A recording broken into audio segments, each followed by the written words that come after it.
memang otak-atik angka. Iya, menarik sih. Siapa yang sanggup dengan tantangan ya itu angka. Oke. Basic dari semua matematik adalah angka. Ya. Iya betul. Dan angka itu membuat dunia damai. Gimana tuh? Sekarang HP Ya. harus ada angka. Oh iya betul. Angka tidak boleh kembar. Iya betul. Dan angka itu tidak pernah cemburu dengan angka yang lain. Bahasanya saya hati. Angka tidak pernah cemburu dengan angka. Oh.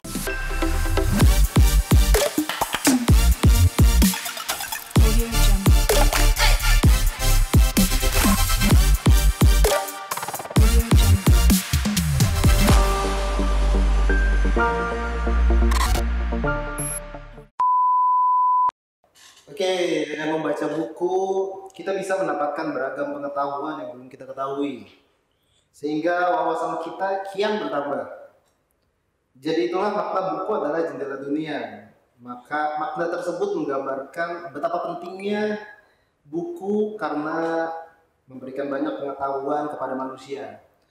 Beragam buku yang bisa kita baca, yang kita sukai, yang kita gemari dan yang kita inginkan itu banyak banget buku-buku di luar sana. Sudah banyak tempat-tempat yang menyediakan kita untuk membeli, bahkan sekedar membaca buku gratis pun di Indonesia ini banyak banget.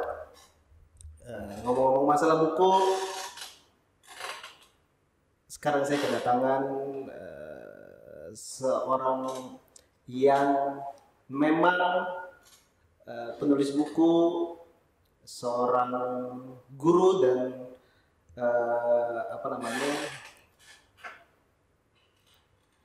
ahli mungkin ya, mungkin saya bisa bilang ahli di bidang matematika, Bapak Julius Yuwana. Apa kabar Pak Julius? Ya, baik-baik saja. Baik, saya enaknya manggil apa nih Pak? Pak Julius apa Pak? Pak Jul gitu. Pak Jul aja ya, ya. biar lebih akrab gitu. Ya, dan populer saya Pak Jul. Oh populer ya, oke. Yang sangat amat populer namanya Pak Jul panggilnya. Oke, ya. Saya ikut manggil Pak Jul aja ya. Iya, terima kasih. Gimana Pak kesehariannya Pak? Ya, biasa-biasa saja. Bahwa kita hidup itu ya biasa saja. Okay. Tapi cuma sebagai penulis ya kadang-kadang hidup itu ada inspirasi. Okay. Jadi ya yang inspirasi itu muncul dari kita sendiri. Okay. Melihat alam, melihat gejala itu kita peka. Okay. Kemudian kita bisa menulis. Kebutuhan masyarakat juga kita harus mengerti. Benar. Kebutuhan anak kita, wah anak-anak sekarang bagaimana, kita harus peka terhadap keadaan. Akhirnya kita bisa membuat tulisan. Oke, ya. Ini ya, lumayan ke tengah nih pembahasannya. Saya belum nanya. Sederhana saja. Pokoknya kita peka. Iya betul. Dan alam itu sebetulnya juga mengajak dialog dengan kita. Betul. Nah kita paham enggak? Jadi itu bukan hanya klenik saja. Iya betul. Wah, alam kok bisa ngomong klenik. Enggak, ya memang kita sendiri punya wawasan enggak terhadap alam itu, lingkungan kita bagaimana. Oke. Itu inspirasi. Ya. Jadi secara pengetahuannya, energi itu kita bisa menerjemahkan enggak. Jadi energi itu sudah ada sejak awal mula diciptakan itu energi semua. Ya, itu. Bapak, saya flashback ke belakang, boleh tahu saya Bapak asal mana, kelahiran mana? Saya kelahiran Klaten. Oke. Ya. Tinggalnya di Klaten juga Pak? Tinggalnya di Kutoarjo. Kutoarjo. Ya, Kabupaten Purworejo. Oke, lumayan jauh ya dari Klaten ke Purworejo ya? Ya, cukup Pak. Cukup lumayan jauh. Ya. Nah, menempuh pendidikan itu di Klaten atau di Kutoarjo-nya, Pak? Di Jogja. Oh, malah di Jogja ya? Iya.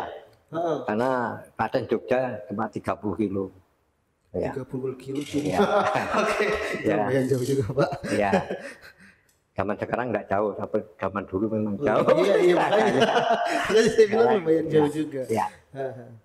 begitu. Bapak tadi saya nyinggung Bapak ini kalau saya bilang ini Bapak ahli di bidang angka, matematika dan segala macamnya. Itu karena Bapak memang suka dari sekolah atau gimana Pak? Saya suka matematik. Sejak dulu saya suka.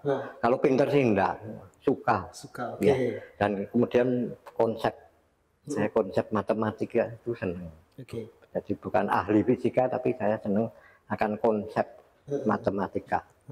Karena hidup itu ya harus paham dengan konsep. Betul. Ya. Betul. Itu. Kalau konsep matematika itu nanti belajar konsep yang lainnya itu mudah. Oh gitu ya Pak? Iya. Kuncinya konsep.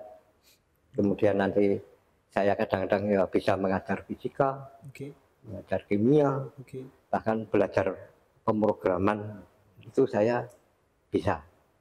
Hanya paham dengan konsep. Konsep mesin bagaimana, konsep bicara dengan manusia bagaimana. Itu berbeda.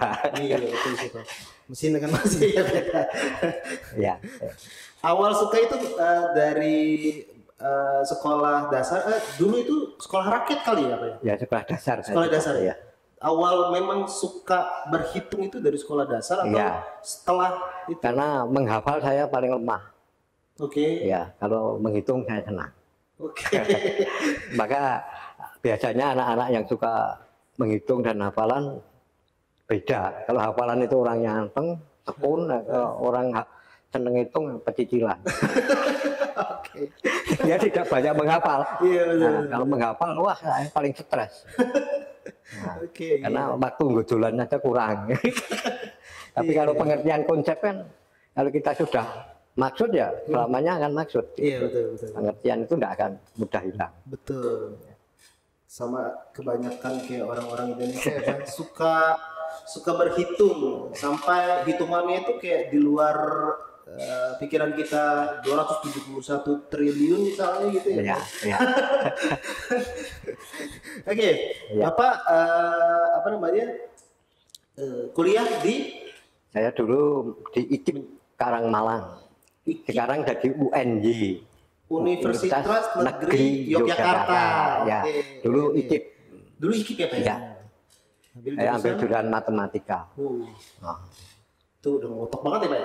Dari SD sampai kuliah itu ngambil berhitung terus karena hobi. Senang. Iya, karena senang. Ya. Kalau senang akhirnya pengertiannya tidak mudah lupa. Oh iya, karena dihafal terus ya. Diingat bukan? Diingat ya benar, diingat terus. Konsepnya. Kayak itu cara belajar matematik itu jangan dihafal. Dimengerti. Itu. Sampai sekarang nih masih berhubungan dengan dunia itu. Ya. Iya. Ya, habis seneng kan nggak ada batasnya. Oh iya sih benar sih. Seneng itu memang tidak ada batasnya. Orang kalau udah seneng ya udah dilakuin apa aja. Nah, sehingga sampai ke memberi les gratis itu karena saya senang. Oh, Bapak ada ini ada? Iya, memberi les gratis. Di daerah? Di daerah Purworejo sana. Ya. Itu untuk SD? Untuk anak SD. Dulu sebelum COVID, anak TK pun saya layan. TK, SD, SMP, sampai SMA. Itu saya membuka les gratis. Yang fisika, yang SMA mau tanya fisika, kimia, saya layan. Itu benar-benar gratis Pak? Gratis? Iya. Teman-teman yang mau belajar berhitung bisa di Purworejo. Kalau tidak sampai ke sana, lewat WA saja. Soal di foto, kirim ke nomor WA saya. Nanti saya akan beri jawaban. Atau ada ini Pak, ada apa namanya akun-akun yang lainnya mungkin teman-teman ada yang mau nanya nanti di akun yang lain Bapak punya akun atau belum? Karena ya, nanti ya. Karena masih semua sederhana saja. Karena fasilitas itu ya saya karena gratis ya saya tidak ada yang memfasilitasi. Sehingga kalau WA kan cukup sederhana, nanti saya letakkan. Jadi kalau mau apa dengan siaran seperti itu ya butuh orang lain yang membantu, butuh apa, nah, saya tidak punya. Karena semua gratis sehingga saya butuh tenaga yang bayari sopo. Ya, misalkan ya itu cukup sederhana saja. Apa ini yang melatar belakangi Bapak akhirnya gue pengen bikin les gratisnya atau gimana karena kasihan lihat tempat Bapak ini kayaknya masih kurang perhatian dalam ilmu-ilmu ini atau gimana gitu Pak. Ya kalau awalnya berat ya memberi les gratis. Setelah bisa menangkap jadi enjoy. Oke. Jadi anak-anak itu sebetulnya guru saya. Karena dengan les gratis itu saya punya inspirasi banyak sekali. Oke. Nah, terutama anak-anak SD. Kesulitan anak-anak SD itu sampai ke situ. Dulu waktu ngajar di SMA enggak pernah dengar anak kesulitan menambah, anak kesulitan itu. Ngertinya saya guru SMA ya kamu harus sudah tahu gitu loh. Oke. Tapi setelah saya terjun ke dunia anak-anak SD, loh banyak sekali hal yang harus dibenahi. Sehingga muncul ide. Sehingga masyarakat terkecoh. Wah, saya ngeles gratis, terima kasih. Yang terima kasih harusnya saya. Saya dapat ide dari anak-anak itu, sehingga bisa menelurkan karya sehingga menjadi buku. Jadi kalau itu sebuah penelitian kan saya harus bayar anak-anak. Iya betul. Tapi ternyata mereka membantu saya, sana yang terima kasih. Harusnya saya yang terima kasih. Itu yang benar yang mana? Saya yang terima kasih harusnya atau anak yang terima kasih? Iya, betul, nah itulah suatu korelasi yang ya itu saling. Mutual simbolisme ya, saling menguntungkan. Ya, sehingga kelas gratis itu tidak jadi beban. Iya. Karena saya dapat sesuatu. Iya. Mereka dapat, Bapak juga dapat sesuatu. Dapat sesuatu. Saling menguntungkan. Iya. Udah berapa tahun program les gratis itu berjalan? Wah, sudah lama. Dulu bahkan sudah pernah keluar di Sosok Kompas. Oke. Ya, Sosok Kompas pernah mengeluarkan karena sosok figur berarti ya, sosial, sosok, ada wartawan, kemudian menulis saya di Sosok. Tahun 2015. Oke. Ya. Dan waktu itu saya didatangi sudah 8 tahun saya memberi les gratis. Ya.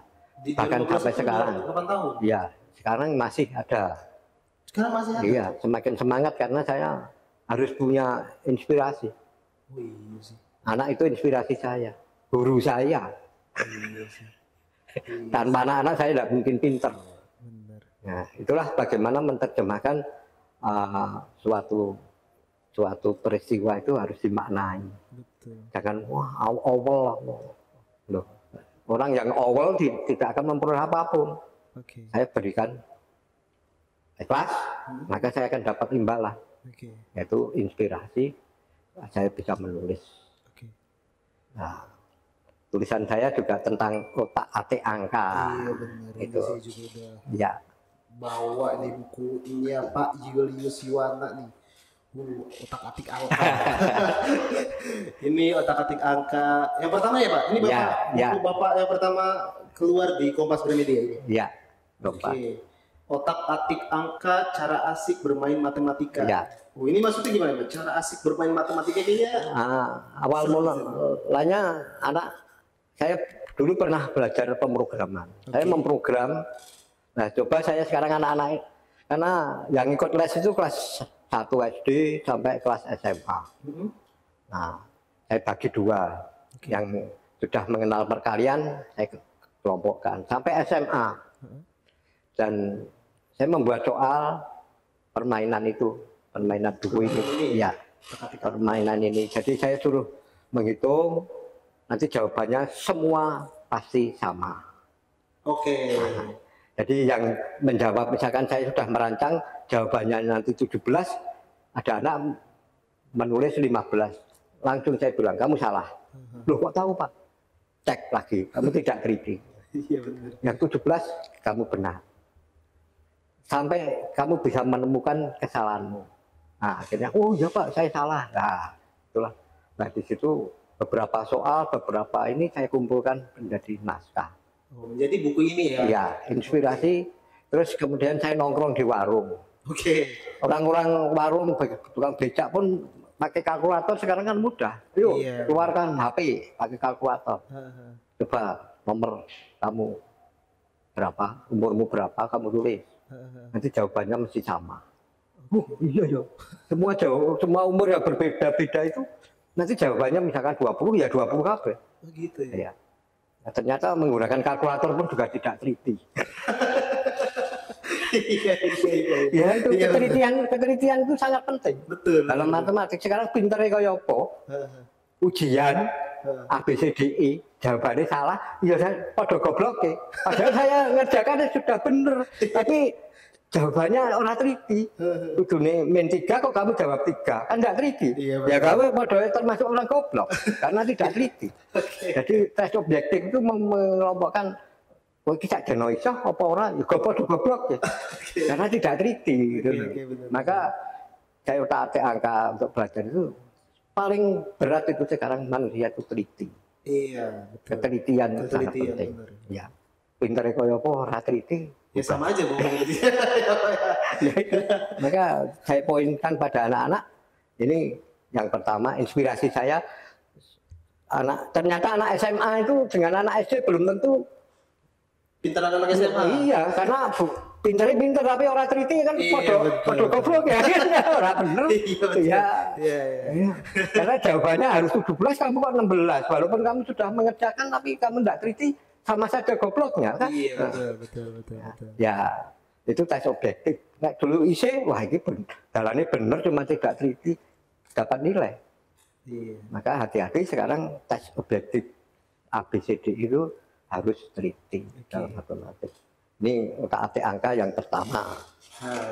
Kemudian otak-atik angka terbitlah TTS. Ya. Otak-atik angka. Nah, kemudian ini juga inspirasi saya dengan anak-anak. Oke. Anak-anak kalau saya tanya 3 tambah 7 berapa? 10, cepat. 1 tambah 9, 10, cepat. Sekarang saya tanya titik-titik ditambah titik-titik kotak ditambah kotak isinya 10. Isilah kotak tersebut dengan angka. Diam semua. Yang anak SMA diam.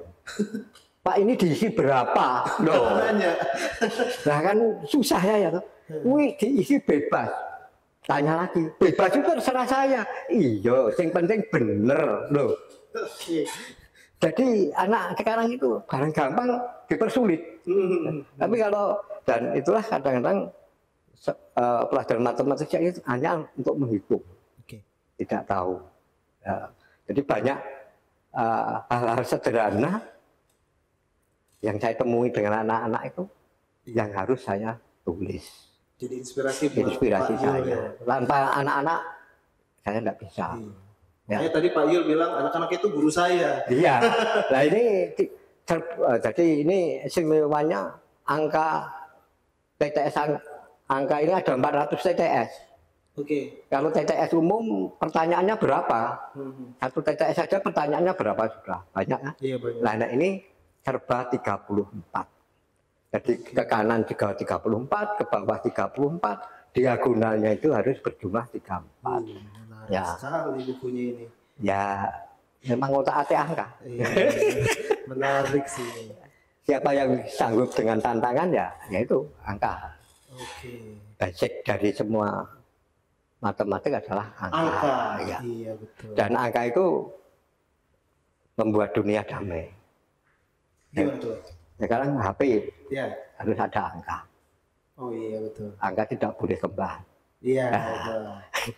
Dan angka itu tidak pernah cemburu dengan angka yang lain. Bahasanya saya hati.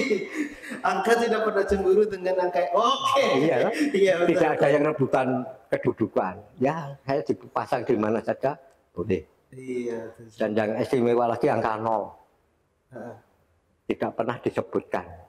150 nolnya pernah disebutkan. 100.000 nolnya tidak pernah disebutkan. Ya tenang-tenang saja.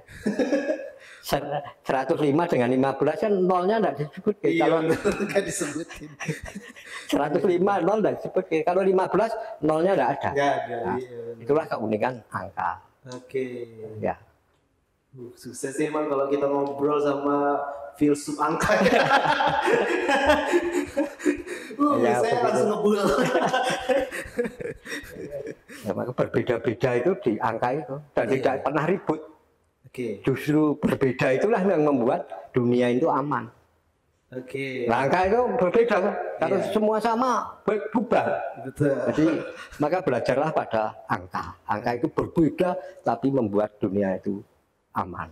Oke. Sekarang nomor HP coba egreng dengan nomor HP, nah justru karena berbeda itulah aman, Aman. damai. Iya sih. Inspirasi banget ya sekarang Pak Yul ini jadi inspirasi banget. Kalau untuk buku otak-atik angka ini udah bisa dibeli di mana aja nih Pak? Ini yang keluaran pertama kan ya Pak ya? Iya. Oke. Ya, Atau yang sama TTS ini juga udah bisa Sudah. Ya. dibeli di luar sana ini. iya. Kalau di Kompas sudah pasti karena Ya. terbitan Kompas. Selain di Kompas ya Kompas di media, kemudian di itu di online sekarang. online juga udah bisa ya. Bisa. Udah bisa kita beli di online di Ya. Kompas atau di Gramedia tadi ya Pak. Ya. Bagi teman-teman yang suka otak-atik angka 1, otak-atik angka 2 ini memang Ya. biasa sih Pak Yul ini. Ya cuma sederhana saja. Iya sih. Ilmu padi ya Pak ya. Sederhana saja tapi bikin saya ngebul. Jadi ya sederhana itu akhirnya apa mudah ya tinggal orang. Iya. Pokoknya berpikirlah sederhana kalau saya berpikir sederhana. Oke. Saja, ya. Oke. Untuk ini Pak, kan sekarang banyak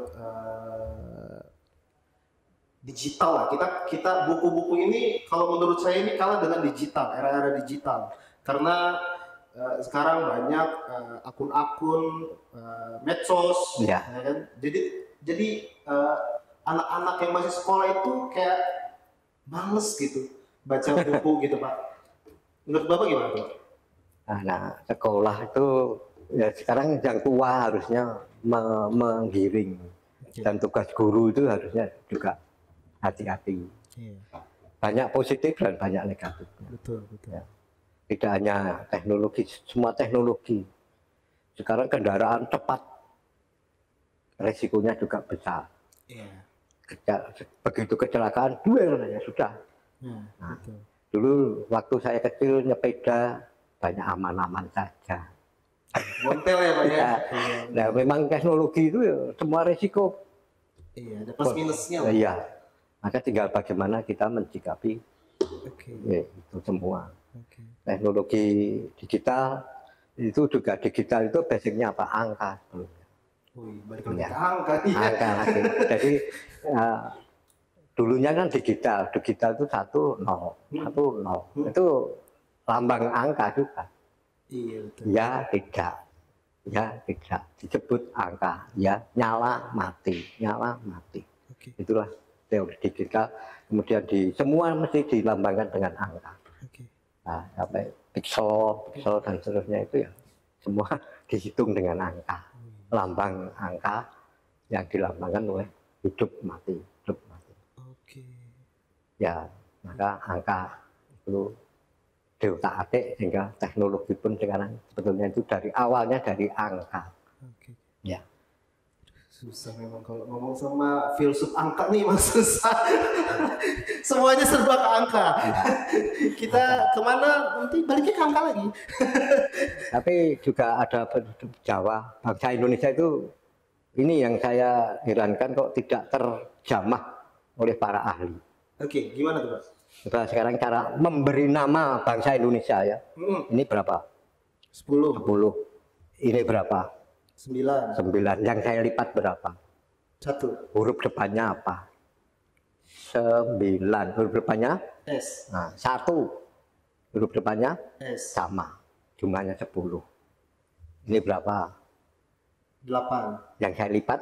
2. Nah, huruf depannya sama kan? Iya. Nah, iya. nah, ini berapa? 7. Yang saya lipat? 3. Nah, huruf depannya apa? T. Nah, sama. Oke.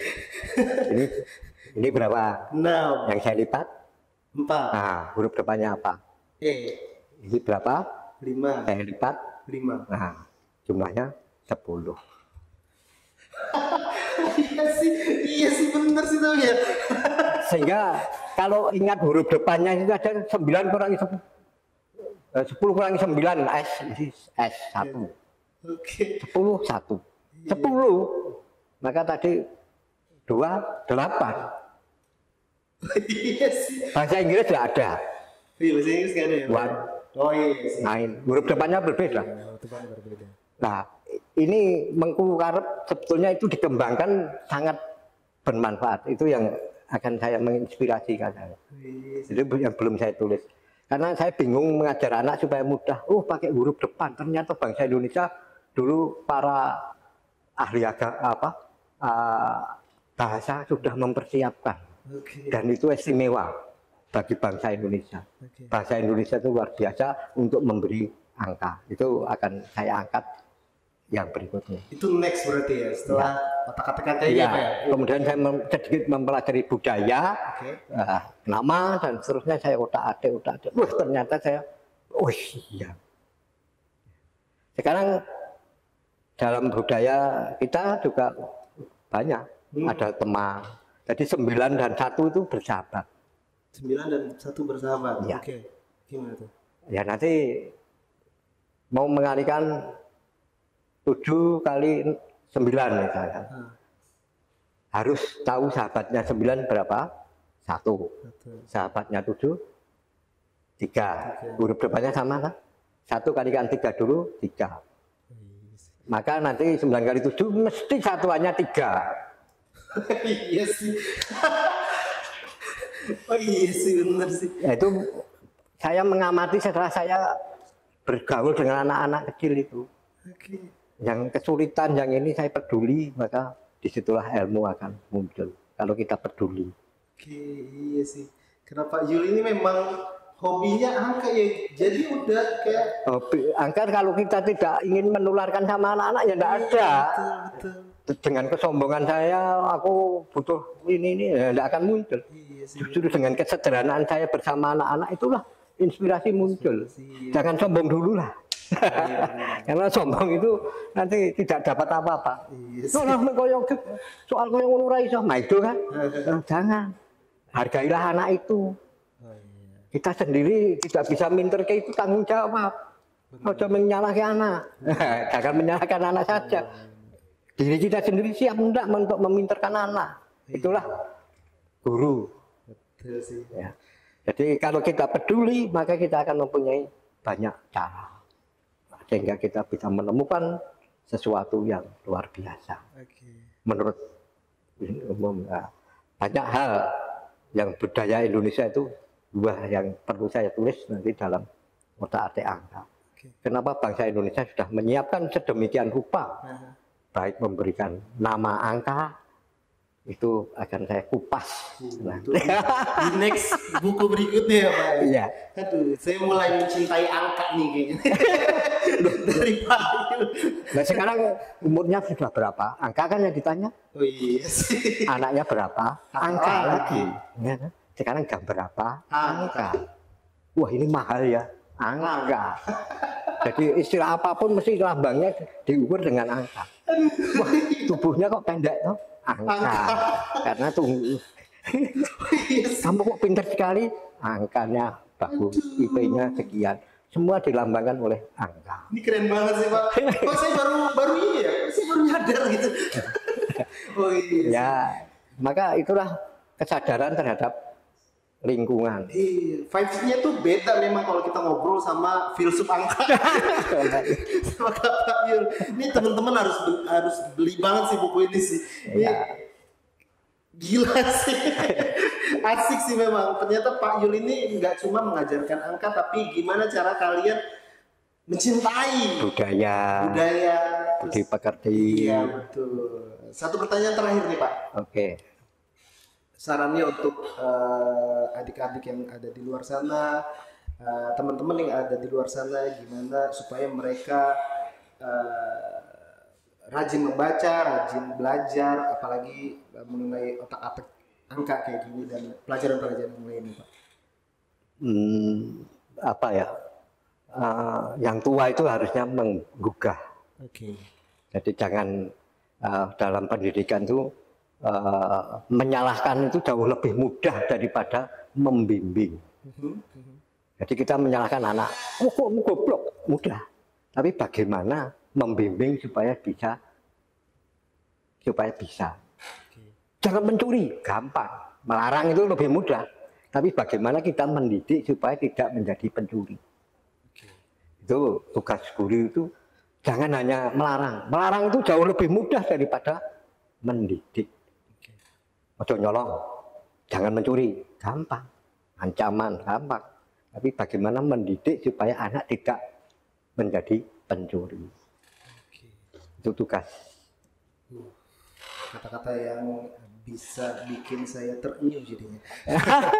Itu sederhana saja. Karena saya berkecimpung dalam dunia pendidikan. Banyak orang selalu menyalahkan anak.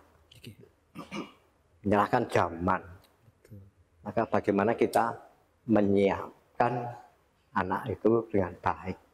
Menanggapi, menyesuaikan dengan zamannya. Ini sebenarnya saya masih mau ngobrol-ngobrol lagi, tapi waktu angka lagi ya Pak. Waktu membatasi kita untuk mengakhiri perbincangan kita kali ini. Saya sangat amat merasa terhormat banget Bapak bisa datang hari ini ke rumah kita, studio kita yang ya. Selama saya bisa, apapun jadi bisa, tidak sulit. Nah. Boleh. Nanti kalau ada buku yang selanjutnya, bisa nih Bapak kemari lagi datang ya Pak ya? Oke, dengan senang hati. Terima kasih Pak Yul. Oke, selamat. Iya. Untuk teman-teman, memang angka itu kalau kita pikirkan ya emang kayak males. Tapi ketika belajar dengan orang yang tepat di waktu yang tepat, dan orang itu memang hobi dengan angka ya, angka itu jadi kelihatan menyenangkan, mengasihkan, dan sangat amat bikin kita jadi termotivasi untuk belajar lagi ya. Bagi teman-teman yang mau punya buku otak-atik angka jilid 1 dan otak-atik angka jilid 2 Keluaran Kompas, buku ini ditulis oleh Bapak Julius Yuwana. Bisa teman-teman beli di Kompas atau di Gramedia terdekat, atau yang mau lebih simpel lagi bisa beli di toko-toko online yang ada di handphone kalian. Jangan lupa beli, ini seru. Oke, sekian dari saya, karena we share, we discuss, we change. Terima kasih. Terima kasih Pak Yul. Audio Jungle.